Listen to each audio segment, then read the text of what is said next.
fan today, Mask. Hello. 9, It's also a 10. game from 10 deaths looks like a lot, Mask.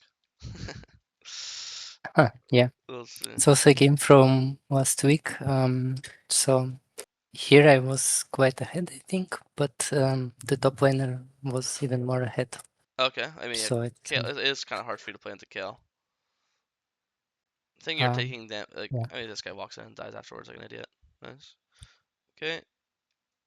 Look at the kill, nice. You try to dive this guy. I think no, oh, he actually landed it too. But you see, this is why you wait for your Q to land, then throw a W, because like your W is not, he's not in your W. See, this is your W, so he's not in it. If he was in your W right now, he'd probably take like an extra 150 damage ish. I think he'd be dead, because he wouldn't be dead to your W, but he'd be like this low, and then you could literally just walk up and auto attack him once, right? So you really gotta make sure you wait to see if he's stunned and then throw your W. The fact that your W's are on the very edge is so sad. This guy should have died, and that you just spent way too much time. Like it looks, you didn't die, thank God. But like, I mean, bro, you have 5 camps up. Like, you know, literally an entire. You have 600 gold on the map right here. You know, even if you kill this guy, let's say he's 300 gold. You have to understand how much time we could leave right now. Right now in game it is. What time is it? I can't see. Two. Okay, it's 2:30 when you kill this guy. You can base right now 2:30. When do you end up leaving? You end up leaving at. I'm waiting. 3:20. So you're here for 50 seconds. Okay. In 50 seconds, can you kill 3 camps? It takes like 50 seconds. How long does it take you to kill these 3 camps? It takes around 50, right? Yeah. So like Yeah. these 3 camps gives you the more gold and more XP than this kill would give you. You know, it's just so much time. Like if you just base 15 seconds ago, already again, it's not like you got nothing. You got a Khazix kill. You got his entire top side. You should be fucking ecstatic. You just base right now. You have perfect money too. You have faded ashes, 900 gold perfect. You literally base right now. You go to Krugs. You do Krugs, Red, Raptors, Wolves, Grump, Scuttle. By then his Raptors respawn. You play for his Raptors. Then you can play for his respawn Krugs, and by then you'll be level 6. You'll have your next item, either Lost Raptor or Hunting Guys, whatever you want to go second, right? And you're just God. You're up three camps. If anything, you're up 6 camps. Because remember, when you take camps from enemies, it's +2. So you're already up 6 camps on this guy, and you're up an early kill, and he flashed. So you're up a summoner spell too. So you're up a summoner, 6 camps. Like jungle is completely won, and then you just lose your entire lead by overstaying. Because if you look at it now, I mean, this guy's also just as bad as you. Because this guy, by the way, if he saw you top when he respawned, you know what he could have done? He could have respawned and ran and took in your entire bot side, and now you're even. He took you 3 of your camps, you took 3 of his camps. Camp wise, are even. Um, so I mean, same as we've been talking about, I think. And like you understand that this invade that he goes on you, this would never be possible if you didn't stay top to all. You understand? Like, because if you did either you base and then you did this, you'd be here level 4 right now, right? And then you'd be, you know, easier, healthier. It would be harder for him to invade. Or if you base and folklore down, then these camps are all down, and then there is no invade because these camps are just not up yet. You know what I mean? Your top laner ends up saving you, but before top laner TPs, this is just lucky. You have there's many games your top laner, like your top laner is missing. You have to understand this is still bad for your top laner. He's missing an entire wave to help you out here, or even maybe more than a wave. This is probably Kale's first wave. This is Kale's first advantage in this game that she got on her opponent. So it ends up working out, but it's really luck based, and it ends up being literally worse for your top laner. Disruptor invade's good. Honestly, now that I'm here, I would just take the Krugs as well. To be honest with you, like if I'm taking one, I'll just take both. Especially because top has prio. And also Volibear's such a good diver. If Volibear can 6 off this top wave, which I think he will, you guys could just do Raptors Krugs and then you could dive top. And now, come on, Kale before had flash. Now with Kale no flash, I'm pretty sure that Volibear gets 6 off this wave. You should be on Krugs right now. You guys walk under tower. Volibear ults, the tower disables it, Qs him. When he's CC'd, then your Q's guaranteed, because obviously CC to CC is guaranteed. And then this guy just 100 to 0 dies under tower. Tower aggro's off. There's no way you guys fail it, you know? Yeah, I thought about it, but I was thinking that Khazix might respond with taking the Drake. Would it be a good trade? Yeah, of course. I mean, early game it's always worth to get gold over first dragon, because the idea is you'll get so strong that you'll be strong enough to contest and fight the second or third dragon, you know? And here this is Right. just not paying attention. Like here, if you always look at the mini map, here you see the red buff. You don't see it, but you can see if you saw You see the icon still there. See the icon? Yeah, yeah, So like I, so I I noticed so it like in 1 second after. yeah. So the icon's up. That means the buff is up. So he's in here. And now when you have no Q, you just have to leave. With no Q, you cannot fight this guy without Q. Your champ's 2 Q dependent. This guy's an idiot. He could have just taken the red for free. Instead, he just took 2 tower shots like a complete fucking idiot. Nice. Well, this guy is so fucked. Take dragon. Nice. Recall. Aren't you really close to your item? How much is item? Yeah. Loki, I'd probably just stay for like raptors or something, or maybe walk to wolves, or even like if you see right now, look, the Blitzcrank's running at the Vagar. So maybe right now look for a gank or counter gank. You have ult too, so I feel like if your ult's really strong. But you see, look at the map. Your balling's getting run down by their balling, and you know their jungle won't be here because you killed their jungle, and you know when he respawns, he's probably running to his top side, right? So right now this is a 2v3 fight bot. Like you gotta keep when you're basing. There's no reason to looking at this when you're basing. This is useless information. When you're basing, you should be looking. You should usually look. I always say look the way I do the math about basing and looking is normally, let's say you base I don't know, let's say you're basing here, sounds funny, then it'd be 33% of your mental like brain is looking here, 33% looking here, 33% looking here, right? If you're basing here, it should be 50% of your brain looking here, 30% of your brain looking here, 20% of your brain looking here, right? Because like attention wise, right? Because in this case, this is the lane you could help with, so it makes most attention that you're looking at this lane more, right?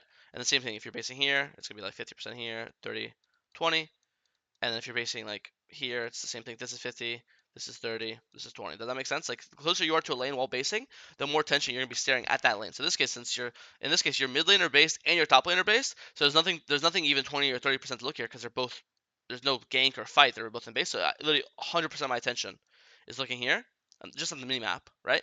Or again, pan your camera and actually just watch them lane. And then if you're watching that, look at the icons now. Imagine you're watching, you see Blitzcrank very obviously just running into your range champions, right? Um, also keep in mind, anytime a melee champion icon is over a ranged champion, that usually means they're fighting. Because normally ranged champions, for example, as you see how Samira and Ziggs' icons are not overlapping. There's a distinct line in between. That's because they're ranged, so they play this area of distance from each other, correct? But anytime you see a melee champ overlapping icons of the ranged champion, right? That means usually the person's here, and if they're here, this is going to be a fight because Amelia Champ only wants to get this close if they're hard engaging. Make sense? So if you look at them now, look at the icon on the map again. Look at Blitzkrieg's icon. You see how now it's fully overlapping with Ziggs and Vagar. That means he probably just flash E'd in or something. Make sense? So if you're paying attention to this, I see no reason why you can't just walk over, press your Alt key, and then your Q key, and then your W key, and get a free kill. And you're 200 gold off Blackfire, so getting a kill or assist here would literally get you your item. And then basing on full Blackfire here would be like insane for you, correct? So we talked about Yeah, slightly if I last. remember, Say a second. yeah, if I remember correctly, like in the last moment, I noticed it, but decided that like I should maintain my tempo. Well, it depends. Um, It's not different. like because of lack of There's a difference experience. of you forcing a play. You have to understand. You have a fundamentally incorrect mindset on this. There's a different. Yes, if it's you forcing a play, you're right. You shouldn't force a play. Your tempo is worth more than you forcing a play. But this isn't you forcing a play. It's you responding to the enemy's play. Because what does high tempo mean? When you base, oh, I'm gonna play for high tempo. What does high tempo mean? That means you're active on the map. What does active on the map means? That means you're going to be available to respond to plays. A top fight, a mid fight, a grub. Being high tempo means you're in position to fight or for an event to occur. Correct? So staying here is the same thing. You're doing the same thing. You're just staying to be in an active scenario. So I agree with you. You should not stay if you're forcing your own play. I agree. But staying to respond to the enemy's play is different. It's okay to break tempo if you're defending your teammates and you're stopping the enemy's play. It's not okay to break tempo by randomly forcing your own play. Like, let's say their ball lane was completely safe, and you think about stopping your base and looping like this and going for a gank. I agree with you. That's bad. You should not do that. The tempo is worth more. Does that make sense? Is that a better way to view it? Yeah, I'll try to Okay. pay attention to But it. also, map's important. Like, also, it's one thing to be like, you should be. There's no reason to be looking at this while you're basing. You should pan your camera while basing and look at this. And if you see Blitzcrank and Samir double flash in, I guarantee you're not going to be thinking about the tempo. You're going to be thinking about, oh shit, they double flashed in. They're super overextended. Time to get some free kills. You know? Okay, this guy invade. This guy's a Oh, psychopath. I mean, I should have this guy looks fucking dead to me. Nice solo kill. Oh yeah, oh he lives. Wow. Jungle's weak. That's fine. He dies anyways. You get grubs, really good, and you guys flash. This is just bad map awareness. Like, your mid dies. You actually funny. You literally notice your mid dies, and then you literally can see him on the minimap starting to walk left. So instantly click out. Like, this is like, I think your map awareness needs a lot of work. It's like you had no idea he's coming, but you should have. I mean, you literally just watch them fight your teammate to the death. Like, you should not be surprised. This is a really bad death, and it should never happen. Right now, Khazix will take your raptors. You see, he's walking. He's gonna take your broadside now because you died. So I think yeah, I just thought like he didn't see me. yeah, it doesn't matter. I Mm, mean, you see him walking, so it doesn't matter.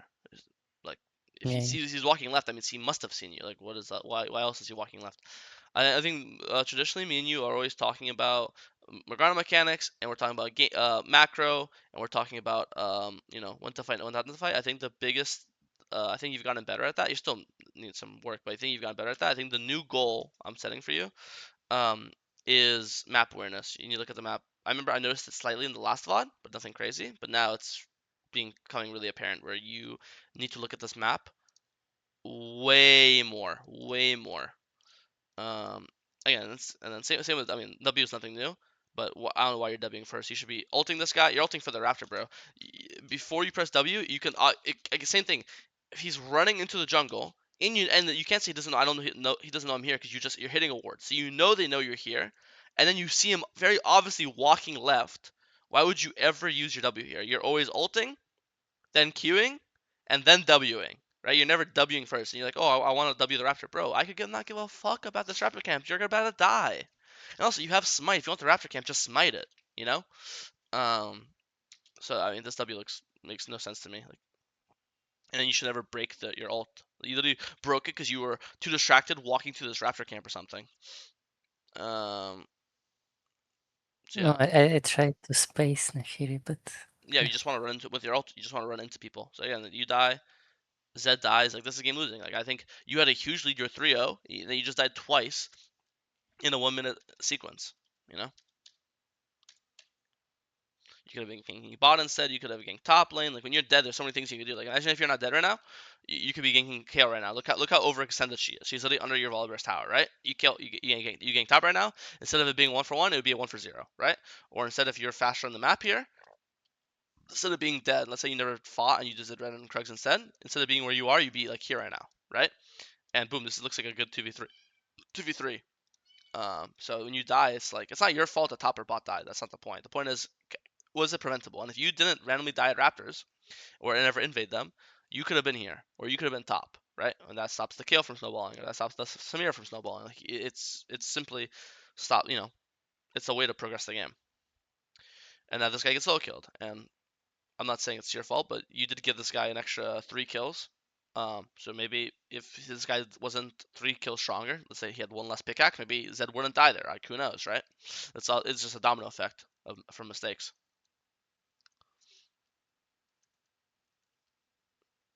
Because I know you said at the start of the VOD that the kale was a problem. I don't know. Scale, I think they're all a problem. Their middle lane looks fed. Their Samira yeah, looks fed. Maybe their kale does like looks the fanciest later, but right now their entire team looks fed. yeah, yeah, I I think their Samira is literally remembered six how and it 0. was like. Yeah. I like that. I like the sneak actually. Jump blast mode over Fasha. I actually like this. This is a nice play. You actually have 2 dragons this game with a losing balling. That's very rare. And this champ Loki counters you because you just can't Q her fucking because of her wolves. It's so annoying. Yeah, basically Nefiri is the hardest counter Yeah. but I don't want her only because people rarely Yeah, I play agree. her. But it's one of those things where it's fine if someone counters you. It's not like, okay, they pick the counter pick so you lose. But then a champion counters you, you should then, or you're weak into a champion, then you should look to actively avoid the champion. That's how that works. Like this guy is 9-2, right? And here you could just walk away. You could just walk towards your wolf camp. You could go and dive this again. We go and dive this Kale. Kale is a mobile champion. Volibear has ult. Volibear also, out of all the people on your team, he has the best setup for you because Volibear Q into Morgana Q is unmissable, right? So this guy's the best setup. Kale is the most immobile. You compare Neferi to Kale. Neferi has a jump. Neferi has a dogs. Kale has nothing, right? You compare bot lane. Samira has a W to stop your Q. She also has a dash with her E. So bot lane's mobile, mid's mobile, and dogs. Top is immobile, and top also has the best setup for you. So instead of going here, why don't we just go fuck it? Just go dive top. Go play for his Krugs. Go play for the respawning the Herald. Go play for your wolves.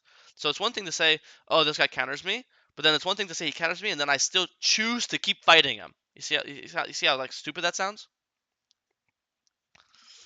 So it's one. So there's always counterplay. It's never like, okay, he has a counter pick, I lost. You can always avoid them. Like I haven't seen you getting top once this game since the level 3 event. In level 3 you literally burnt his flash. So after you burn an immobile champion's flash, you should be like spam ganking or diving or farming top. Like this guy should be a freebie. Like anytime Volibear presses the RQ button on a no flash Gale, he should just die if you're nearby, right? Because we have like Volibear Q into Morgana Q into Morgana ult. You have so many different ways of locking this Kale down. And she's no flash. Like what does she do? You know? Um, so I mean, boom. Yeah.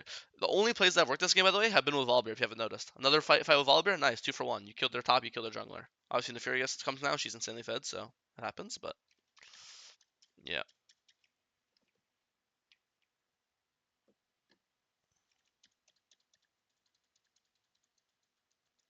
but I do think at this point you guys are just there's no way you win. The thing is, they outscale you too, and you're obviously losing early game. So I see no way you win this game. I think this VOD is just over. There, every all three lanes are losing. You get outscaled. You weren't able to get the third dragon, so your soul wincon's gone. I think it's just their start of the game. It's just map awareness. Um, not wasting less time, right? And then I think realizing who do I play for this game? Do I play for the Fury that counters me, or do I play into the Kale that has no flash and is immobile, and I have good setup on my opposing laner? So map awareness and wasting time, and then third is that, and then fourth would also be a reminder on your W usage, like that one fight Raptors where you're Wing the Raptor. Makes no sense to me. Any questions? Anything I didn't talk about you want to look at? Because I think it's just the early game has Right? those four major No. points is why you lost. I think this game was 100% winnable. You 3-0, you got first dragon and the first grubs. This is your first really big mistake of the game. Because right now you could be on wolves. I mean, first of all, Volibear ult's almost up, so you could literally go like just go like wolves to scuttle to top dive. You have by then your ult will be back up. Volibear ult's back up. You're gonna be level 7. You're gonna just do camps, dive top, and then I think and then you'll base, and then you'll play back into your bot side. Okay. Alright.